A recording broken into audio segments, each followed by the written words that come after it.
വീണ്ടും revel today മീഡിയയിലേക്ക് എല്ലാവരെയും സ്വാഗതം ചെയ്യുന്നു. ഡെയിലി ബ്രെഡ് ധാരാളം പേർക്ക് അനുഗ്രഹമാണ് കേൾക്കുന്ന ദൈവത്തെ സ്തുതിക്കുന്നു. ഇന്നത്തെ സന്ദേശം മത്തായിയുടെ സുവിശേഷം 6:14-15 ഹല്ലേലൂയ. അവിടെ എഴുതിയിരിക്കുന്നു, നിങ്ങൾ മനുഷ്യരോട് പിഴകളെ ക്ഷമിച്ചാൽ സ്വർഗസ്നായ പിതാവ് നിങ്ങൾ ക്ഷമിക്കും, ക്ഷമിക്കാഞ്ഞാൽ നിങ്ങളുടെ പിതാവ് നിങ്ങളോട് ക്ഷമിക്കുകയില്ല. ഇന്നൊരു ചെറിയ വിശദീകരണം തരാൻ ഞാൻ ദൈവത്തിൽ ആശ്രയിക്കുന്നു. നമ്മളോട് ഒരാൾ ദ്രോഹം ചെയ്യുമ്പോൾ, നമ്മളെ വേദനിപ്പിക്കുമ്പോൾ, നമ്മെ ദുഃഖിപ്പിക്കുമ്പോൾ പെട്ടെന്ന് നമ്മളിലുണ്ടാകുന്നൊരു പ്രതികാരമാണ്. അല്ലെ, നിങ്ങൾക്ക് അന്നേരം പ്രതികരിക്കാൻ കഴിഞ്ഞില്ലെങ്കിൽ, പ്രതികരിച്ച് എനിക്ക് തോന്നുന്നു എൻ്റെ അളവ് കുറയും, പക്ഷെ നമ്മൾ പ്രതികരിക്കാൻ പറ്റുന്ന സാഹചര്യമല്ല. അല്ലെ, നമ്മളെക്കുറിച്ച് മറ്റുള്ള ഒരാളോട് ഇങ്ങനെ പറഞ്ഞു, അല്ലേ വളരെ തിന്മയായത്, അല്ലെ നമ്മൾ സ്വപ്നത്തിൽ ചിന്തിക്കാൻ നനയ്ക്കാത്തത്, അല്ലെ സമൂഹത്തിൽ വെച്ച് നമ്മളെ ഇൻസൾട്ട് ചെയ്യുന്നു. ഈ സന്ദർഭം തീർച്ചയായിട്ടും നമ്മൾ ഹൃദയത്തിൽ സൂക്ഷിച്ച് നാം നമ്മുടെ ഹൃദയത്തിൽ പകയും പിണക്കവും ചിലരില്ലാതെ ദുഃഖമായി മാറും.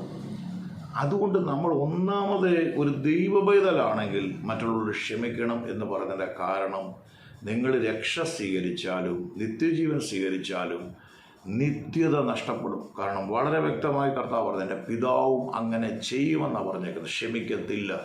കാരണം എല്ലാം ക്ഷമിക്കും. നമുക്കറിയാം, വേദപുസ്തകത്തിൽ പുത്രനോട് പാപം ചെയ്താൽ ക്ഷമിക്കും, പിതാവിനോട് പരിശുദ്ധാത്മാവിന് നേരെയുള്ള പാപം സ്വർഗത്തിലും ഇവിടെയും ക്ഷമിക്കത്തില്ലെന്ന് പറയുമ്പോൾ തന്നെ ഈ ക്ഷമിക്കാത്ത കാര്യത്തിന് കാരണം അതിൻ്റെ കാരണം കൂടെ ഞാൻ പറയാം.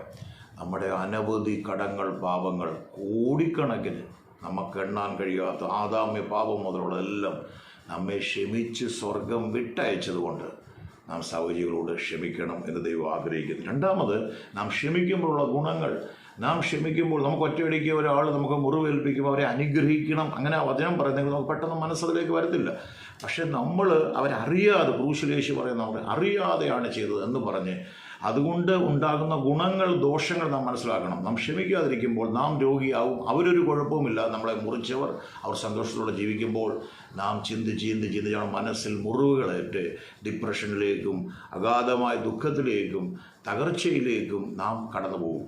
അതുകൊണ്ട് അവരെ വിട്ടയച്ച് നമ്മുടെ മനസ്സിനോട് തന്നെ നാം പറയുകയാണ്, ഞാൻ വ്യക്തിയെ ഞാൻ വിട്ടയക്കുന്ന മുറിവുകൾ സ്വീകരിക്കാൻ ഞാൻ തയ്യാറല്ലെന്ന് നമ്മൾ ഹൃദയം കൊണ്ട് തീരുമാനിക്കുമ്പോൾ നമ്മുടെ മനസ്സിലേക്ക് പെയ്യെ നാം ഇത് പുറത്തു വരും. നമ്മളെ കൊണ്ടത് കഴിയുന്നില്ലെങ്കിൽ സഹായിക്കാൻ കഴിയുന്ന പരിശുദ്ധാത്മാവിനോട് നാം പറയുക, എന്നെ സഹായിക്കണമേ, ഈ പ്രശ്നത്തിൽ നിന്ന് എനിക്ക് പുറത്തു വരാൻ ഞാൻ ആഗ്രഹിക്കുന്നു, ദൈവമേ എനിക്കിത് കഴിയത്തില്ല, എൻ്റെ മനസ്സിന് ആശ്വാസം തരണമേ എന്ന് പറയുമ്പോൾ പെയ്യെ കാഠിന്യം കുറഞ്ഞ് നമ്മളത് മറക്കാനിടയാവുകയും പിന്നീട് ആ വ്യക്തിയോട് കാണുമ്പോൾ നമുക്ക് ആ വലിയ വിരോധം തോന്നാത്ത രീതിയിൽ നമുക്ക് രക്ഷപ്പെടാൻ കഴിയും. അതുകൊണ്ട് ഒന്ന്, നിത്യത നഷ്ടപ്പെടരുത്, ക്ഷമിക്കണം. ദൈവം നമ്മുടെ പാപങ്ങളെ ക്ഷമിച്ചത് നമ്മൾ ക്ഷമിക്കണം.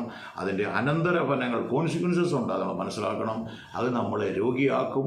അതുകൊണ്ട് മനസ്സിന് ഏൽപ്പിക്കുന്ന മുറിവുകളെ ദൈവസ്നേഹത്തെ നമുക്ക് വിട്ടയക്കാം. സ്വർഗത്തിലെ ദൈവം നമ്മെ അതിനെ സഹായിക്കട്ടെ.